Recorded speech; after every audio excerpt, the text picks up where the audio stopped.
Hi everyone, welcome back to my channel. നല്ല തണുപ്പ് സമയത്ത് പോലും നന്നായിട്ട് പതഞ്ഞ് പൊങ്ങി വരുന്ന ഒരു ഇഡലി മാവ് എങ്ങനെ തയ്യാറാക്കാം എന്നാണ് ഇന്നത്തെ വീഡിയോയിൽ ഞാൻ ഷെയർ ചെയ്യുന്നത്. ഈ ഒരു വെയിൽ തയ്യാറാക്കി നോക്കിയാൽ നല്ല സോഫ്റ്റ് ആൻഡ് ഫ്ലഫി ആയിട്ട് പതഞ്ഞ് പൊങ്ങി വരുന്ന നല്ലൊരു ഇഡലി മാവ് നിങ്ങൾക്ക് തയ്യാറാക്കി എടുക്കാൻ പറ്റും. നല്ല പഞ്ഞി പോലെ സോഫ്റ്റ് ആയിട്ടുള്ള ഇഡലിയാണ് ഞാൻ തയ്യാറാക്കി എടുത്തിട്ടുള്ളത്. അതിന് വേണ്ടിയിട്ട് ആദ്യം തന്നെ 2 കപ്പോളം ഇഡലി അരിയാണ് എടുത്തിട്ടുള്ളത്.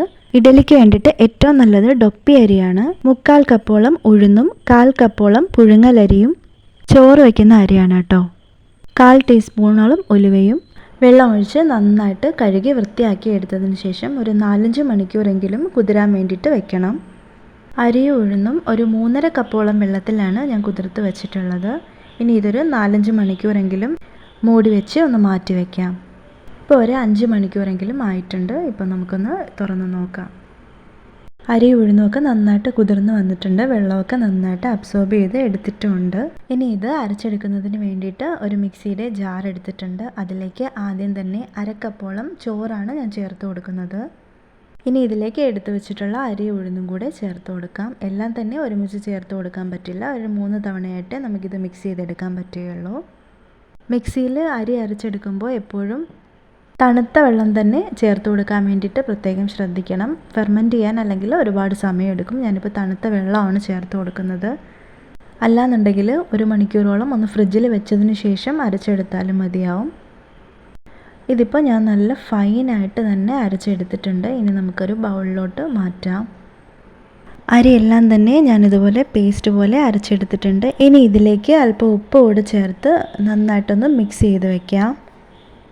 ഉപ്പ് ചേർത്തൊന്ന് മിക്സ് ചെയ്തതിന് ശേഷം നന്നായിട്ട് കൈ കൊണ്ടൊന്ന് ഇളക്കിയെടുക്കണം കേട്ടോ. നമ്മുടെ കൈകളിലുള്ള മൈക്രോ ഓർഗാനിസംസ് ഫെർമെൻറ്റേഷൻ വഴി മാവ് പെട്ടെന്ന് പുളിക്കാൻ വേണ്ടിയിട്ട് സഹായിക്കും. അതുകൊണ്ടാണ് കൈ കൊണ്ട് ഇളക്കാൻ പറയുന്നത്. ഇനി ഈ മാവ് ഒരു 8 മണിക്കൂറെങ്കിലും മൂടി വയ്ക്കണം. ഈ മാവിനെ എയർ ടൈറ്റ് ആയിട്ടുള്ള അടപ്പ് വെച്ചിട്ട് മൂടി വയ്ക്കാൻ പാടില്ല. അല്പം ലൂസായിട്ടുള്ള ഒരു അടപ്പ് കൊണ്ട് തന്നെ മൂടി വെച്ചാൽ മതിയാവും. ഇനി 8 മണിക്കൂറിന് ശേഷം നമുക്കിതൊന്ന് ഓപ്പൺ ചെയ്ത് നോക്കാം. മാവിപ്പോൾ നന്നായിട്ട് പൊങ്ങി വന്നിട്ടുണ്ട്. നമ്മളിത് ഒഴിക്കുമ്പോൾ ഒരു 1/4 ഭാഗത്തോളം മാത്രമേ ഉണ്ടായിരുന്നുള്ളൂ. ഇതിപ്പോൾ ബൗളിൻ്റെ 3/4 ഭാഗത്തോളം നന്നായിട്ട് പൊങ്ങി നല്ല സോഫ്റ്റായിട്ട് വന്നിട്ടുണ്ട്.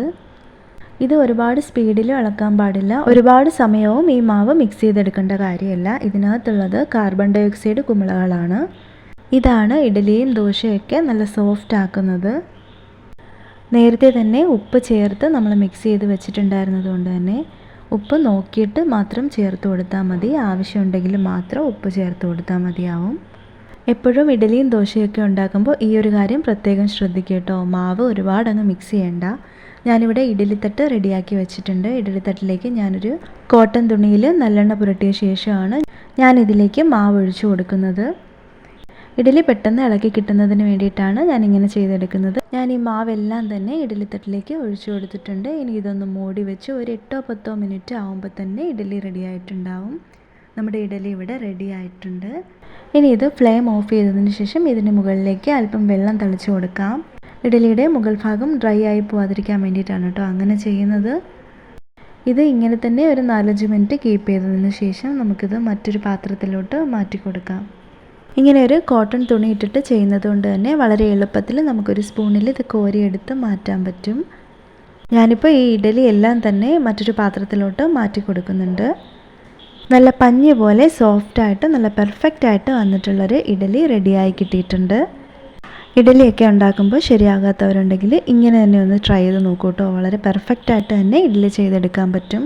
വീഡിയോ ഇഷ്ടമായിട്ടുണ്ടെങ്കിൽ ലൈക്ക് ചെയ്യാനും ഷെയർ ചെയ്യാനും കമൻറ്റ് ചെയ്യാനും അതുപോലെ തന്നെ സബ്സ്ക്രൈബ് ചെയ്ത് ഒന്ന് സപ്പോർട്ട് ചെയ്യാനും മറക്കണ്ട കേട്ടോ. നെക്സ്റ്റ് വീഡിയോ ആയിട്ട് വരുന്നത് വരേക്കും താങ്ക് യു ഫോർ വാച്ചിങ്.